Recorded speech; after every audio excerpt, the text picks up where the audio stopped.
बिस्मिल्लाहिर्रहमानिर्रहीम।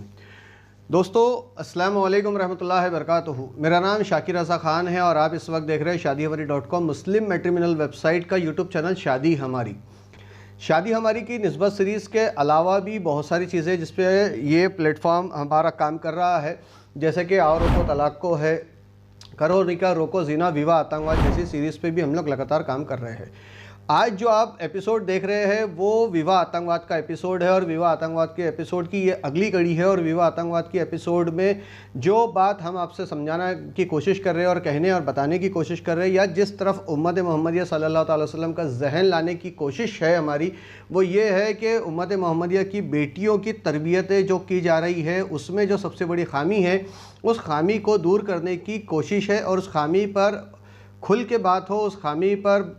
खुल के आपके सामने विचार रखे जाए और वो मसले और मरहले भी आपको बताए जाए जिन मसलों को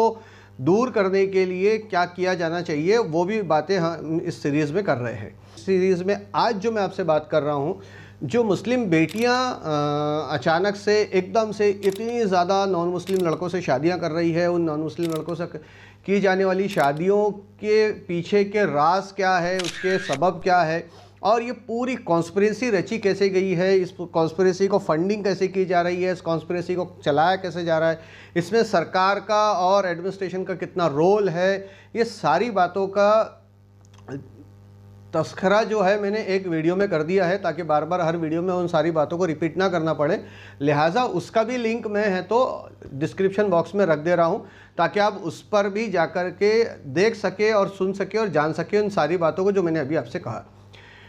तो चलिए आज सीधे टॉपिक पे आते हैं। आज का जो टॉपिक है वो ये है कि सती की रस्म बंद हुई इस्लाम की वजह से। यूँ तो सारा ज़माना जानता है कि सती की रस्म बंद हुई है राजा राम मोहन राय की जुस्तजू की वजह से, लेकिन राजा राम मोहन राय को प्रेरणा कहाँ से मिली, हम इस पे बात करेंगे। और मुस्लिम बच्चियों के लिए क्या गोल्डन ईरा है इस्लाम का, वो गोल्डन ईरा पे भी हम बात करेंगे। मुस्लिम बच्चियों को क्यों अल्लाह रब्बुल इज़्ज़त का हर लम्हा शुक्रगुजार होना चाहिए कि उन्हें अल्लाह तबारक व तआला ने ईमान वालों में पैदा किया, क्योंकि वो उन सारे जुल्म से बच गई है जो जुल्म गैर ईमान वालों में अपनी बेटियों पे, बहुओं पे किए जाते रहे हैं, आज भी किए जा रहे हैं और आगे भी किए जाते रहेंगे। तो दोस्तों चलिए आगे बढ़ते हैं आज के इस एपिसोड में। सती की रस्म बंद हुई इस्लाम की वजह से, इस पर बात करते हुए तो लेकिन इससे पहले आप सबसे दरख्वास्त है कि आपने अभी तक हमारे इस यूट्यूब चैनल को सब्सक्राइब नहीं किया तो सब्सक्राइब कीजिए, घंटी वाला बटन याद से दबाइए और हर वीडियो जो हमारा आप तक पहुंचता है उसे देखने के बाद एक लाइक का बटन प्रेस कीजिए, क्योंकि यूट्यूब की टेक्नोलॉजी इस तरीके से है कि जितना ज़्यादा लाइक होते हैं वीडियोस पे उतना ज़्यादा वो यूट्यूब जो है उसको सर्कुलेट करता है और लोगों तक के भेजता है। सबसे पहले हमें ये समझना होगा कि सती की रस्म क्या है। सती की रस्म जो है वो हिंदू समाज में, हिंदू समाज जो सनातन धर्म को मानता है, वो सनातन धर्म जो मनुस्मृति के ऊपर बेस करता है, उस सनातन धर्म की एक प्रथा का नाम है सती की रस्म। अब ये प्रथा क्या है? ये प्रथा ये है कि जब किसी पत्नी का पति मृत हो जाए तो उसके मृत शरीर के साथ में उस जीवित पत्नी को जिंदा जला दिया जाने को कहते हैं सती की रस्म। अभी इसको मैं और थोड़ा आसानी से कह दूं कि अगर किसी बीवी के शौहर का इंतकाल हो जाता है तो उस मुर्दा शरीर के साथ में उस जिंदा बीवी को भी जला दिया जाता है जिसका पति मर गया है, क्योंकि जो सनातन धर्म की मान्यता के मुताबिक एक महिला एक पुरुष से जब शादी करती है तो वो शादी एक जन्म के लिए नहीं, जन्म जन्मांतर के लिए होती है, 7 जन्म के लिए होती है, क्योंकि उनकी मान्यता के मुताबिक इंसान का जन्म जो है एक बार में ख़त्म नहीं होता, 7 बार में पैदा होता है और 7 जन्म वो लेता है करके। उस मान्यता, उनकी धार्मिक मान्यताओं के मुताबिक ये मामला सदियों से चले आ रहे थे। न जाने, मुझे इसका इल्म नहीं है कितने सदियों से था, कितने लाख साल, कितने हज़ार साल, कितने करोड़ साल, ये मुझे इसका इल्म नहीं है। चूँकि हिंदू समाज ये कहता है कि वो हिंदू समाज सनातन धर्म को 5 लाख साल से, कभी 5000 साल, कभी 5 करोड़ साल से कहता है कि वो धर्म चला आ रहा है, तो लिहाजा हम ये मान लेते हैं कि जब से ये धर्म चला आ रहा है तब से ये सती की रस्म चली आ रही होंगी और चली आ रही थी। तो ये सती की रस्म ने न जाने कितनी हिंदू समाज की बेटियों को ज़िंदा जला दिया। न जाने अनगिनत, कोई नंबर हमारे पास मौजूद नहीं है, लेकिन हम ये मान सकते हैं कि जिसकी कोई गिनती ही नहीं है, लामहदूद लड़कियां जिंदा जला दी गई है इस हिंदू समाज के अंदर में सती के रस्म के द्वारा। अब आप जानते हैं कि हिंदुस्तान की सरज़मीन पर तकरीबन 850-900 साल तक के वक्त पे मुसलमान हुक्मरानों की हुकूमत रही है, और मुसलमान हुक्मरानों की हुकूमत में भी हिंदू समाज यहाँ सुरक्षित जीवन जीता रहा है, मुसलमान समाज भी यहाँ जीवन जीता रहा है। हिंदू समाज यहाँ पे जो है वो बड़ी तादाद में उस वक्त भी रहा है और आज भी बड़ी तादाद में है। तो इससे ये साबित होता है कि जो मुस्लिम शासक इस हिंदुस्तान की ज़मीन पर शासन करते रहे हैं, हुकूमतें उन्होंने की है, उन जिसमें सबसे बड़ी एक ख़ानदानी हुकूमत है वो तैमूरिया ख़ानदान, और हज़रत तैमूर की जो ख़ानदान है वो कहलाई मुग़ल सल्तनत। उस मुग़ल सल्तनत के दौर में भी जिसमें बीच बीच में ये जाबिर और जर्रार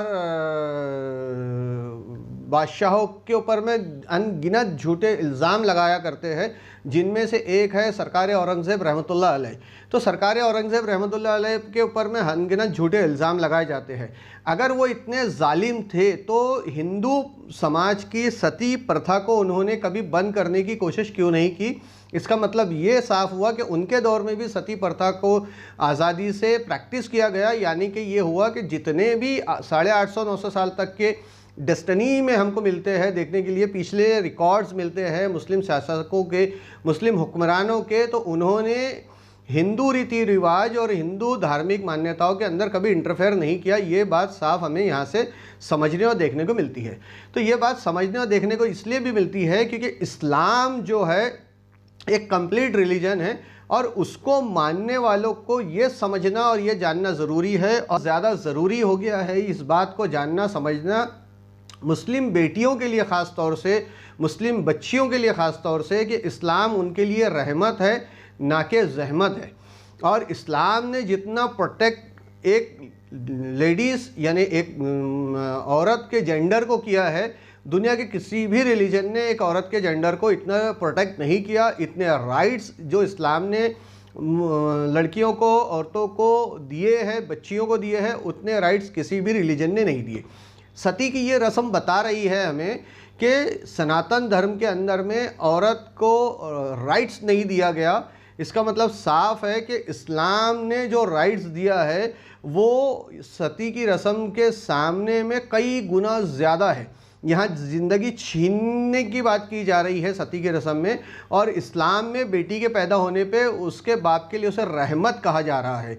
अगर किसी की 3 बेटियां मुसलमान बाप है और 3 बेटियां पैदा होती है उसे, और वो तीनों बेटियों की परवरिश बेहतरीन तरीके से करता है, दीनी और दुनियावी मामलात की तालीमात के रोशनी में उनकी तरबियत करता है, और उन्हें दोनों किस्म की तालीमात देता है, और एक अच्छे शौहर की तलाश, जो शौहर कैरेक्टर का अच्छा हो, दीनियात पे प्रैक्टिस करता हो लाइफ को, ऐसे शौहर को तलाश करके उसके निकाह में उसे अक़द में दे देता है। तो ऐसे बाप के लिए जन्नतुल फिरदौस में मुकाम आला बनता है, और नबी करीम सल्लल्लाहु अलैहि वसल्लम की रग़बत उसे मैदान हशर में हासिल होंगी। ये इस्लाम की खूबसूरती और इस्लाम की रूह है। लेकिन फिर क्या हो रहा है कि इतने खूबसूरत मज़हब को छोड़ के हमारी बच्चियां गुमराह हो रही है। तो आइए उस गुमराहियत से बचाने के लिए ये जानना ज़रूरी है कि वो जिस रिलीजन में जा रही है उस रिलीजन की भी इंफॉर्मेशन उसे दी जाए, और इस्लाम की तालीमात भी उसे दी जाए। आज के वक्त में हम उससे अपनी बच्चियों को, चाहे मैं हूँ, आप हो, या जो भी है, तमाम मुसलमान जो है एकेडमिक एजुकेशन यानी काफिरों की लिखी हुई किताबों को पढ़ाने के लिए बच्चों को बहुत ज़्यादा सख्ती कर रहे हैं, लेकिन इस्लाम की बातें समझने समझाने के लिए उन्हें सख्ती नहीं कर रहे। उसकी वजह यह है कि हमने महज अपने आप को महदूद कर दिया है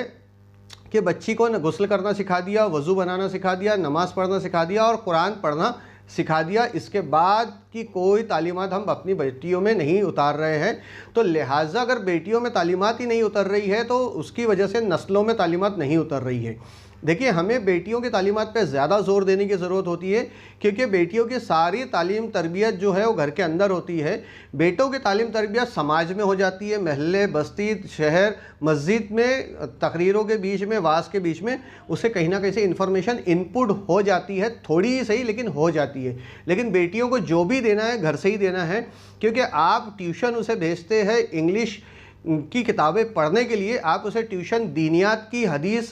जानने और ज़िंदगी जीने के अमल को जानने की नहीं दे रहे हैं। तो लिहाजा हम सब वालिदैन की ज़िम्मेदारी है कि अपने अपने घरों में अपने अपनी बेटियों को दीनी तरबियत अता से भी रूबरू करवाएं। यानी कि उम्मत मोहम्मदिया सल्लल्लाहु अलैहि वसल्लम की बेटियों को हज़रत फ़ातिमा तो ज़ोहरा रज़ी अल्लाह ताला अन्हा की ज़िंदगी, उनकी तालीमात और उनके अमलियात से भी रूबरू कराए। हज़रत आयशा सिद्दीक़ा रज़ी अल्लाह ताला अन्हा के ज़िंदगी, उनके तालीमात और उनकी ज़िंदगी जीने के तौर तरीके से भी रूबरू करवाए।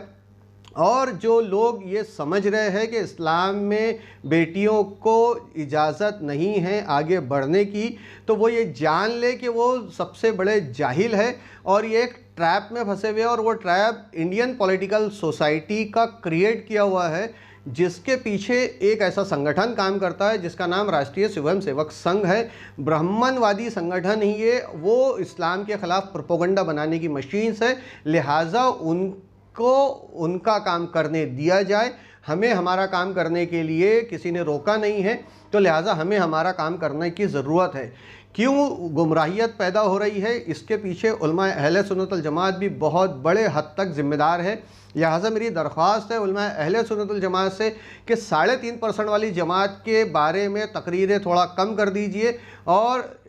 हमारी ज़िंदगी के अमलियात की तकरीरें थोड़ा सा बढ़ा दीजिए, ताकि हमारी बेटियां भी गुमराह ना हो और हमारे बेटे भी गुमराह ना हो। देखिए, एक मुस्लिम बच्ची अगर एक हिंदू बच्चे से या किसी गैर से शादी करती है तो आने वाली जो नस्लें हैं वो काफिर पैदा होती है, ना कि ईमान वाली पैदा होती है। तो ईमान वाली नस्लें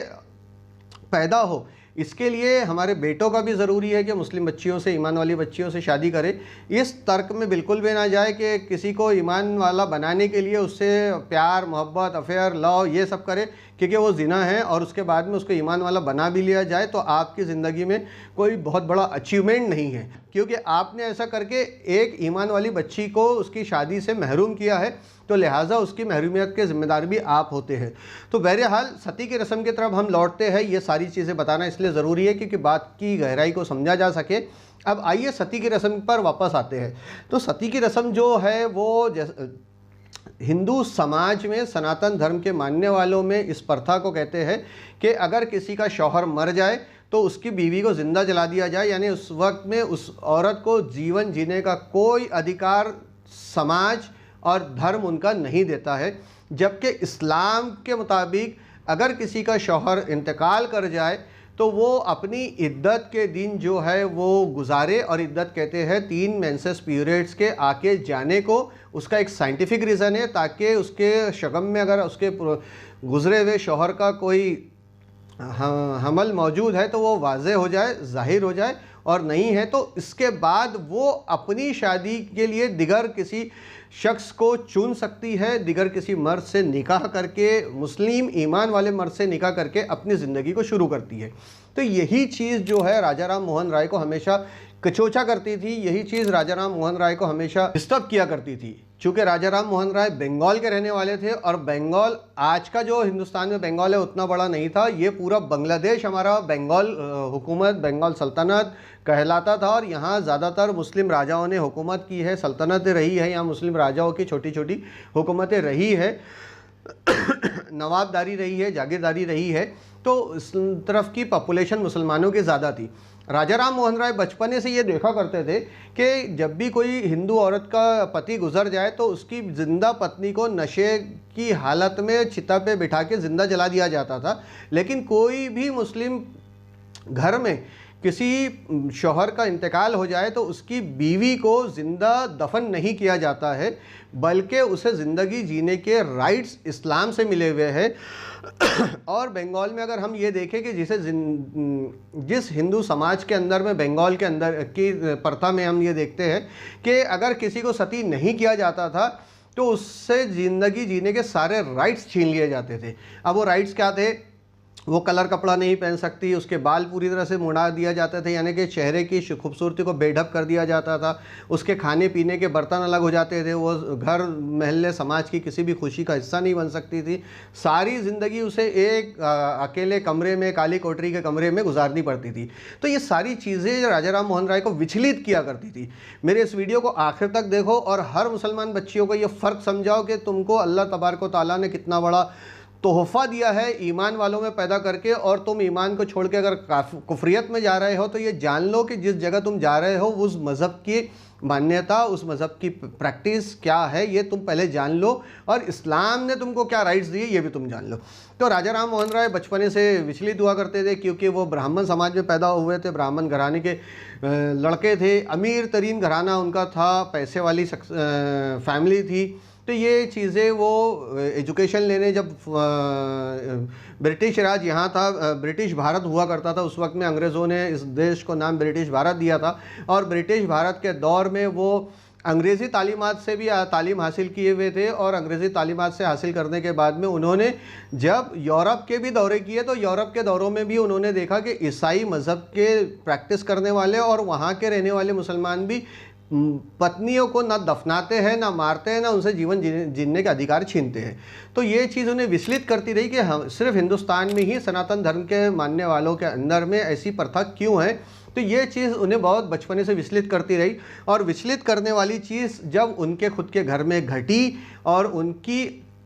बड़े भाई के दिवंगत होने के बाद में, बड़े भाई के मृत्यु शरीर के साथ में उनकी जिंदा भाभी को जला दिया गया सती की प्रथा के नाम पर, सती की रस्म के नाम पर, तब उन्होंने एक फ़ैसला लिया। वो रेवोल्यूशनरी फ़ैसला था। वो रेवोल्यूशनरी फ़ैसला चूँकि वो मुसलमानों के इस धर्म को नज़दीक से देख रहे थे, पढ़े लिखे थे, समझ रहे थे इस्लाम को, जान रहे थे इस्लाम को, और राजा राम मोहन राय के बहुत सारे दोस्त मुसलमान भी हुआ करते थे, और उन मुसलमान दोस्तों से भी उनके डिस्कशंस इस बारे में अक्सर व बेशतर हुआ करते थे। ये सारा कुछ जो है हिस्ट्री की किताबों में मौजूद है। व्हाट्सअप यूनिवर्सिटी में आपको कहीं भी नहीं मिलेगा। व्हाट्सअप यूनिवर्सिटी के अंदर हमेशा गलत इन्फॉर्मेशन ही आपको मिलेंगी। तो लिहाजा अगर आप चाहो तो अलग अलग किताबों के ज़रिए से राजा राम मोहन राय की जीवनी का अध्ययन कर सकते हो। राजा राम मोहन राय की जीवनी का अध्ययन जब आप करते हो, जब उनके बारे में पढ़ते हो और पढ़ते हुए आप देखते समझते हो, तो आप ये जानते हो कि मुस्लिम दोस्तों के बीच में पलने बढ़ने वाले एक ब्राह्मण घराने के लड़के ने ये प्रथा का विरोध जब किया तो उसे सबसे ज़्यादा तकलीफ़ का सामना उसके समाज से ही करना पड़ा। जैसे जैसे उन्होंने ये बात कहनी शुरू की कि सती की प्रथा गलत तरीके की है, गलत है, एक औरत के ऊपर जुल्म है, उसे ज़िंदा रहने का अधिकार है, जिंदा रहने का अधिकार उससे आप छीन नहीं सकते। किसी के शादी की खुशी मौत की मातम में उसकी पूरी ज़िंदगी के लिए बदल नहीं सकते। एक शख्स मरा है तो उसके साथ जुड़ी हुई महिला को जीवन जीने का पूर्णत अधिकार है। ये बातें उनकी जब सामने आने लगी, इसके ऊपर उनके आर्टिकल्स आने लगे, मोमेंट शुरू किया उन्होंने, तो सबसे ज़्यादा हिंदू समाज ने उनका विरोध किया। इतना विरोध किया कि उन्हें जान से मारने की साजिश तक के रची गई। उस वक्त फिर वो ब्रिटिश साम्राज्य के सामने पहुंचते हैं, और ब्रिटिश साम्राज्य के सामने पहुंचने के बाद ये पूरी दलील पेश करते हैं, और दलील जब ब्रिटिश साम्राज्य के सामने रखी जाती है तो ये वो वक्त था जब ब्रिटिश साम्राज्य हिंदुस्तान में अपनी सत्ता की जड़ों को मजबूत करने के लिए काम कर रहा था, और उस वक्त में पूरी तरह से पूरे भारत में ब्रिटिश राज काबिज नहीं हुआ था, क्योंकि 1857 की गदर अभी होना बाकी थी और ब्रिटिश कुछ कुछ इलाकों में कब्ज़ा कर चुके थे। तो बंगाल वो एरिया था जहां ब्रिटिश हुकूमत हो चुकी थी, और बंगाल के जो गवर्नर थे, governor general Lord William Bentinck हुआ करते थे। तो governor general Lord William Bentinck जो ब्रिटेन यानी यूके, जिसको आज हम यूके कहते हैं, वो ब्रिटेन सल्तनत थी, ब्रिटेन सल्तनत के अपॉइंटेड गवर्नर थे। तो वो पहुँचते हैं उनके पास में, और ब्रिटेन सल्तनत के जो भारत में गवर्नर, बंगाल में बेसिकली बंगाल के जो गवर्नर थे, governor general Lord William Bentinck ने फिर एक कानून पारित किया, और उस कानून को 4 दिसंबर 1829 को पारित किया, और पारित करके ये कहा कि कोई भी हिंदू धर्म के समाज के लोग, सनातन धर्म के मानने वाले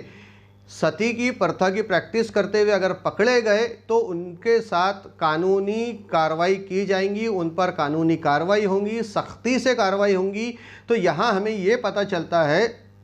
कि सनातन धर्म में सदियों से अनगिनत बेटियों को जिंदा जला देने वाली प्रथा सनातन धर्म के रेवोल्यूशन से बंद नहीं हुई, सनातन धर्म की सूझबूझ से बंद नहीं हुई। यानी जो जुल्म है वो जुल्म एक ब्रिटिश ऑर्डर से बंद हुआ, और उस ऑर्डर को निकालने के लिए जिस शख्स ने मेहनत किया उसका नाम है राजा राम मोहन राय। तो मेरी मुस्लिम बहनों, बेटियों, बच्चियों, ये सारी बात आपके सामने रखने के पीछे जो वजह है अब उसको समझिए आप, कि अल्लाह रब्बुल इज़्ज़त ने जब आज से 1450 साल पहले नबी करीम सल्लल्लाहु अलैहि वसल्लम की नबूवत का ऐलान इस ज़ाहिरी दुनिया में हम सब के सामने करवाया, तो ज़ाहिरी दुनिया में जब हम सब के सामने करवाया तो अरब में भी ऐसी ही प्रैक्टिस हुआ करती थी, लेकिन वहाँ ज़िंदा जलाया नहीं जाता था, वहाँ बच्चियों को ज़िंदा दफन कर दिया जाता था। तो नबी करीम सल्लल्लाहु अलैहि वसल्लम ने मना फरमाया, यानी इस्लाम ने औरतों पे वो रहम किया कि 1450 साल पहले वो जहालत का दौर ख़त्म हुआ। और नबी पाक सल्लल्लाहु अलैहि वसल्लम से पहले भी जितने भी पैगम्बरान दीन इस दुनिया में आए हैं, जिनमें नबी कराम आए हैं, रसूल आए, अम्बिया आए हैं, उन सब के दौर में भी औरतों को ज़िंदगी जीने के पूरे पूरे अधिकार दिए गए। लेकिन चूँकि इस्लाम से पहले आने वाले तमाम नबियों की उम्मत फिर गई है उस मज़हब से जिस मज़हब का नाम इस्लाम हुआ करता था, उसलिए लिहाजा कुरान की हिफाजत अल्लाह तबारक व तआला ने अपने ज़िम्मे ली और उम्मत मोहम्मदिया सल्लल्लाहु अलैहि वसल्लम पर यह वाज़े कर दिया कि कोई भी किसी पे जुल्म नहीं करेगा। अब जुल्म नहीं करेगा का मतलब ये है कि आप अपनी बच्चियों को ज़िंदा नहीं दफनाओगे, आप अपनी बच्चियों को बेचोगे नहीं, आप अपनी बच्चियों की इज़्ज़त दरी नहीं करवाओगे, या आप अपनी बच्चियों की इज़्ज़त दरी का सौदा नहीं, इज़्ज़तों का सौदा नहीं करोगे, या आप अपनी बच्चियों की मंडी नहीं लगाओगे, या आप अपनी बच्चियों को लौंडिया नहीं बनाओगे, या आप अपनी बच्चियों को इस दुनिया में एक सामान की तरह या कमोडिटी की तरह यूज़ नहीं करोगे। चूँकि वो भी एक इंसान है, लिहाजा जितने हक हुकूक एक मर्द को दिए गए हैं वो सारे हक और हुकूक एक औरत के भी हिस्से में आते हैं। तो ये हर मुसलमान बच्ची को जानना ज़रूरी है, क्योंकि आज की हमारी बच्चियां नॉन मुस्लिम एटमॉस्फेयर में रह रही है, अपनी नॉन मुस्लिम सहेलियों के बीच में उठती बैठती है, और वो नॉन मुस्लिम सहेलियां उनके जहनों को ख़राब करने के लिए इस्लाम के ख़िलाफ़ में हज़ारहा बातें औरात दिन उनके दिमाग में, जहन में डालने की कोशिश कर रही है। और उस कोशिश में हमारी बच्चियाँ जवाब नहीं दे पा रही, क्योंकि उलमा इकराम अहले सुन्नत वल जमात की तरफ से उन्हें वो मालूमात हासिल नहीं हो रही है। यानी जुमे के दिन की तकरीर जो उनके कान में पहुंच रही है, तो अज़मत औरत की तकरीर उनके कान में पहुंच ही नहीं पा रही है। अज़मत औरत जो इस्लाम ने बताया है,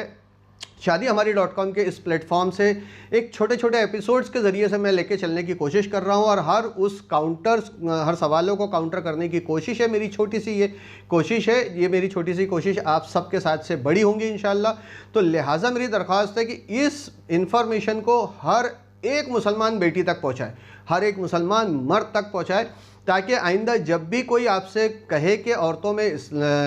इस्लाम में या मुसलमानों में औरतों के हक नहीं हैं, तो ये पूरे वीडियो की बात आप उनसे बता दीजिए कि भाई आपके धर्म में औरतों को ज़िंदा जला करके अनगिनत औरतों को मार दिया गया है। इस्लाम जब से आया तब से औरतों को ज़िंदा रहने का हक दिया गया है। विधवा होने की शक्ल में भी वो दोबारा शादी करके ज़िंदगी जी सकती है, और भी बहुत सारे राइट्स जो है वो दिए गए। आज के इस वीडियो में मैंने जो बात आपसे बताई है कि सती की रस्म इस्लाम की वजह से ख़त्म हुई, और इस्लाम से प्रेरित होकर राजा राम मोहन राय ने एक मोमेंट चलाया, और उस मोमेंट में जब वो खुद कामयाब नहीं हो सके तो ब्रिटिश राज में उन्होंने उस वक्त के governor general Lord William Bentinck का सहारा लिया, और ब्रिटिश हुकूमत ने सनातन धर्म के इस प्रैक्टिस को एक ऑर्डर से पूरा पलट के रख दिया। उस ऑर्डर का नाम है बंगाल सती रेगुलेशन। आगे चलकर जब पूरे देश में अंग्रेज़ी हुकूमत नाफिज हुई तो उन्होंने इस बंगाल सती रेगुलेशन को पूरे देश में कानून बना दिया, और उस कानून की वजह से, ब्रिटिशों के उस कानून की वजह से सनातन धर्म की वो प्रैक्टिस बंद हुई जिसमें ज़िंदा औरत को मुर्दा शरीर, पति के शरीर के साथ जला दिया जाता था। तो बहरहाल मेरा मकसद किसी के धर्म पे कटाक्ष करना नहीं है, बहरहाल मेरा मकसद किसी के धर्म को नीचा दिखाना या किसी समाज को बुरा बोलना नहीं है। मेरा मकसद ये है कि जो फैक्ट्स है उन फैक्ट्स के आधार पर मुस्लिम बच्चियों को ये जताया जाए, समझाया जाए, उनको ये एहसास कराया जाए कि भाई तुम्हारे ऊपर अल्लाह तबारक व तआला का रहम है, करम है कि तुम्हें उम्मत मोहम्मदिया सल्लल्लाहु अलैहि वसल्लम में अल्लाह तबारक व तआला ने पैदा किया है। और दूसरा ये है कि अब जब आप जाने किसी भी से, सुने किसी से, या कोई आपके सामने ये बात रखे कि मुसलमानों में औरतों के ऊपर जुल्म होता है, तो उसके सामने ये पूरा वीडियो या तो पेश कर दे या इस वीडियो को देख के सीख के अपनी बात उसके सामने कायम कर दे, ताकि उसे पता चल जाए कि इस्लाम एक मुकम्मल मज़हब है। इस्लाम ने औरत के तमाम हुकूक़ की हिफाजत की है। शादी हमारी .com मुस्लिम मैट्रिमोनियल वेबसाइट के यूट्यूब चैनल और वेबसाइट के ऊपर इंशाअल्लाह अल अज़ीज़ ये सारी इन्फॉर्मेशन आपको हमेशा मिलती रहेंगी। इससे मिलने के लिए आपको जुड़े रहना ज़रूरी है। जुड़े रहने के लिए इस चैनल को सब्सक्राइब करना, घंटी वाला बटन दबाना और वीडियो को लाइक करना भी ज़रूरी है। दोस्तों, आखिरी में इस एपिसोड को ख़त्म करने से पहले मैं आपसे दरख्वास्त करूँगा,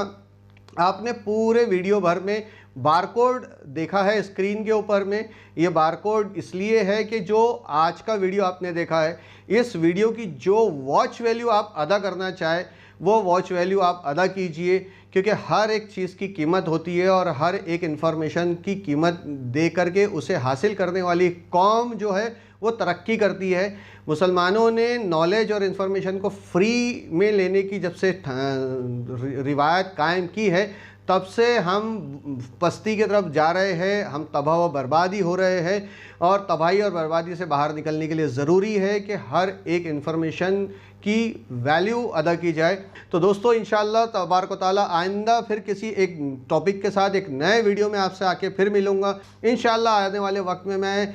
विवाह आतंकवाद के सीरीज़ के अंदर में एक और ऐसा टॉपिक लाने जा रहा हूं जिस पर एतराज़ किया जाता है, वो औरत की ही संबंध में है। जो एतराज़ वाला हिंदू समाज के तरफ से टॉपिक है, मैं वो टॉपिक आपके सामने इंशाअल्लाह फिर रखूँगा और इस्लाम की रोशनी में उसको वाज़ी करने की कोशिश करूँगा। तो दोस्तों, इजाज़त दीजिए। इंशाअल्लाह आप और हम फिर मिलेंगे, फिर एक नए वीडियो में आपके सामने हाजिर होऊंगा। तब तक के लिए अल्लाह रब्बुल इज़्ज़त से आप मेरे हक़ में, मैं आपके हक़ में और तमाम आलम इस्लाम के हक़ में हम सब एक दूसरे की दुआएँ करते रहे, दुआएँ खैर करते रहे और अल्लाह रब्बुल इज़्ज़त हमारी बेटियों की अज़मतों की हिफाजत फरमाए, इसके लिए दुआएँ कीजिए। जज़ाकल्लाह खैर। अल्लाह हाफ़िज़।